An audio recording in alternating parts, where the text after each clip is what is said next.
I den her video, der skal vi kigge på den anden del af proteinsyntesen, og det er translationen. Som I kan huske, så har vi en celle her, og det den her figur viser, det er de her to dele, der er i proteinsyntesen. Først har vi transkriptionen, som vi gennemgik i sidste video, og så herover der er translationen, som er den, vi skal kigge på i dag. Den figur, der er herover, den viser i princippet det samme. Der kan I igen se, her har vi cellekernen. Herinde, det er derinde transkriptionen foregår, og resultatet af transkriptionen, der bliver dannet det her mRNA, messenger-RNA. Og det mRNA, det vil gå ud af cellekernen, og så vil det transporteres herover til det, man ser her, som er et ribosom. Og det her ribosom, det vil så aflæse mRNA og lave en ny kæde af aminosyre, og sådan en kæde af aminosyre, det giver så et protein. Og det, der foregår her, det er altså det, man kalder for translation. Og det er den her translation, vi skal kigge lidt mere på. Den her figur, den viser translationen. Og her skal I altså huske på, at vi er stadig inde i cellen. Vi er ude af cellekernen, men inde i det her cytoplasma, som er inde i cellen. Og det her cytoplasma, der ligger sådan et ribosom her. Faktisk ligger der rigtig mange ribosomer inde i cytoplasma. Det her det er bare et af dem. Og det, der skal ske, det er, at det her mRNA, det bliver opfanget af sådan en ribosom her, og så begynder det at aflæse det her mRNA. Og her, der skal vi huske på flere ting. For det første skal vi huske på det der med baseparingsprincippet. Det vil altså sige, at det er bestemte baser, der altid sidder over for hinanden.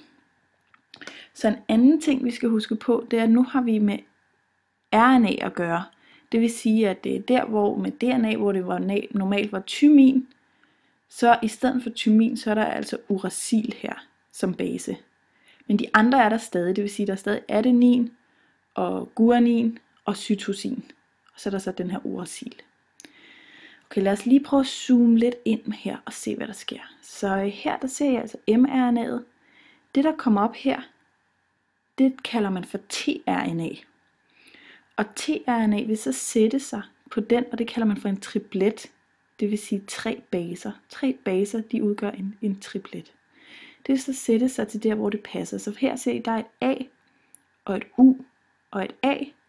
Jamen så i forhold til baseparingsprincippet, så vil det sætte sig med et U over for A'et, og et A over for U'et, og over for det der A, et U igen. Det næste, der kan I se, der er et G, A, A. Jamen så sætter sig et tRNA med en C og et U og et U. De sætter sig simpelthen hen på her. Der sidder altid 2 på samtidig. Det der så sker, det er, at det her tRNA, udover at kunne passe her til mRNA, så har de også dem her med. De her grønne nogen, det er det man kalder for aminosyrer. Og de her aminosyrer, det er nogle bestemte aminosyrer. I kan se, de har nogle forskellige navne. Og de aminosyrer, de bliver så sat sammen i en lang kæde. Så den her starter med at have den her aminosyre, så kommer den her tRNA og sætter en aminosyre fast på. Så rører den her af, og så kommer der en ny tRNA og sætter sig på, og sætter en ny aminosyre på. Og sådan bliver der dannet den her lange kæde af aminosyrer.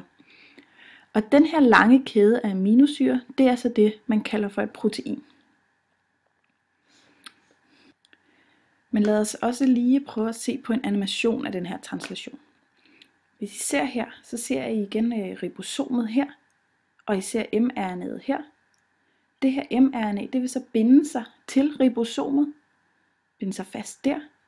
Så vil de her tRNA, der sidder her, de vil så gå op og binde sig til det sted, de passer til, i forhold til baseparingsprincippet.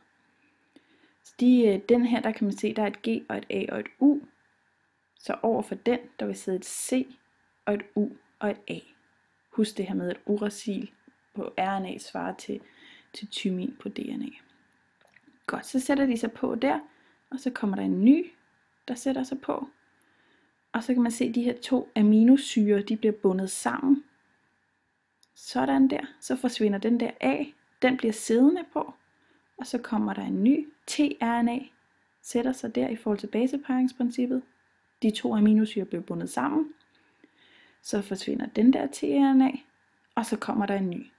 Og sådan kører det simpelthen derudad, indtil at hele den her mRNA er blevet aflæst, og der er blevet lavet en lang aminosyrekæde, som så danner det her protein.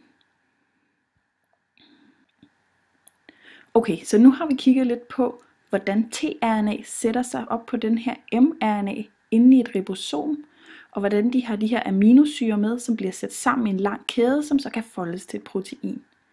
Men lad os kigge lidt mere på de her aminosyrer. For hvorfor nogle aminosyrer er det egentlig, der kommer med, hvornår? Og hvordan bestemmer man, hvorfor nogle aminosyrer det skal være? Alt det her, det er det, man kalder for den genetiske kode. Og det synes jeg lige vi skal prøve at kigge lidt mere på. Lad os starte lidt med at kigge på den her figur, der er herovre. Det røde her, det er DNA. Der kan I se, enderne er markeret. Der er 5 til 3 enden og 3 til 5 enden. Og det er jo altså det her med, at de var antiparallelle. Den gule hernede, det er så mRNA. Det første vi måske lige skal kigge på, det er, at den her DNA-streng, den kaldes for skabelonstrengen.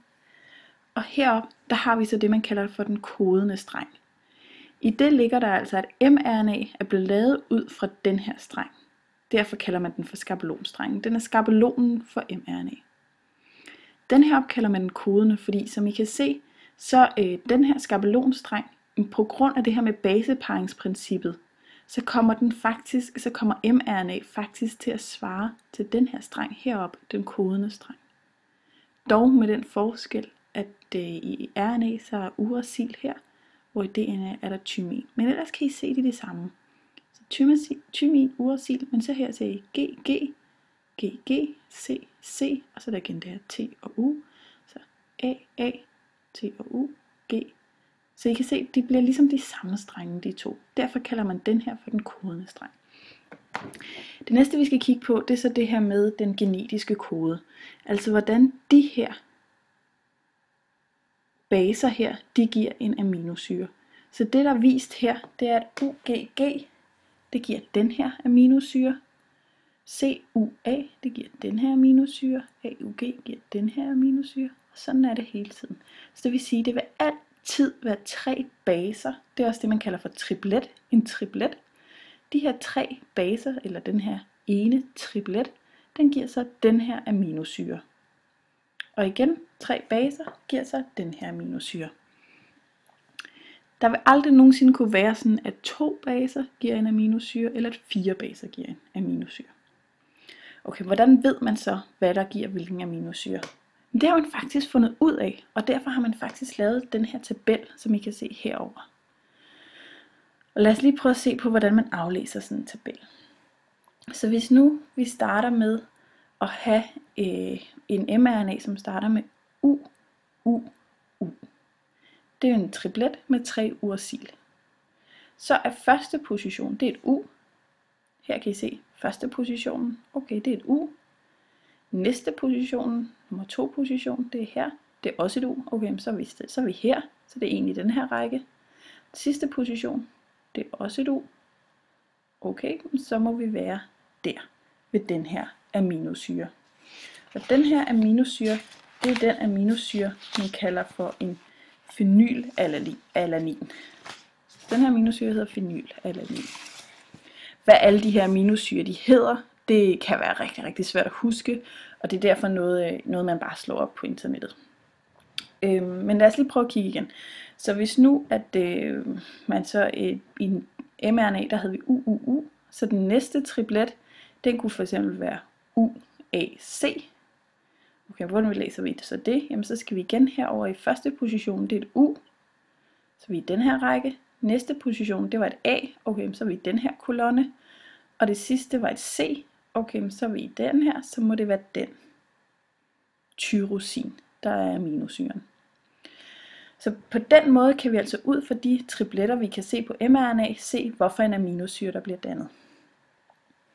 Så vi kunne også, nu har vi prøvet, hvis de starter med U, men de kunne for eksempel også starte med et, lad os se, den kunne for eksempel starte med et A, og et C, og et G. Jamen, så er vi hernede. Den første position, det er A, her. Så var det et C, jamen det havde vi der, så er vi her. Og så, hvad var det sidste vi sagde? Et G, jamen så har vi en threonin her. Så det var den her. Så på den måde kan man altså ud fra de tripletter, der er i mRNA, se hvorfor nogle aminosyrer, der bliver dannet ud fra den her tabel. En ting, I lige skal lægge mærke til også, det er, at udover at der står en masse aminosyrer her, så står der også den her stop. Hernede står der start. Det er de her stop- og start-tripletter, som angiver, hvor processen skal stoppe og starte. Så hvis man ser en, der hedder UGA, så vil det altid betyde, at her stopper det. Samme her kan I også se, at der er 2 stop her. Så dem kan I holde lidt øje med, når I ser sådan en mRNA. Så ved I i hvert fald, når der er sådan en UGA, så er det simpelthen en stop-triplet. Nu er vi faktisk så igennem hele proteinsyntesen. Vi startede i sidste video med at kigge på transkriptionen, og så har vi i den her video kigget på translationen, og nu er vi så igennem hele den her proteinsyntese. Men før jeg slutter den her video, så er der lige en ting, jeg synes, vi skal kigge på. Imens vi har snakket om proteinsyntesen, der har vi nemlig snakket om rigtig mange forskellige slags RNA. Så lad os lige kigge på, hvor mange af de her forskellige slags RNA, der findes. Så hvis vi lige skriver RNA her, så en ting, der findes, det var det der mRNA.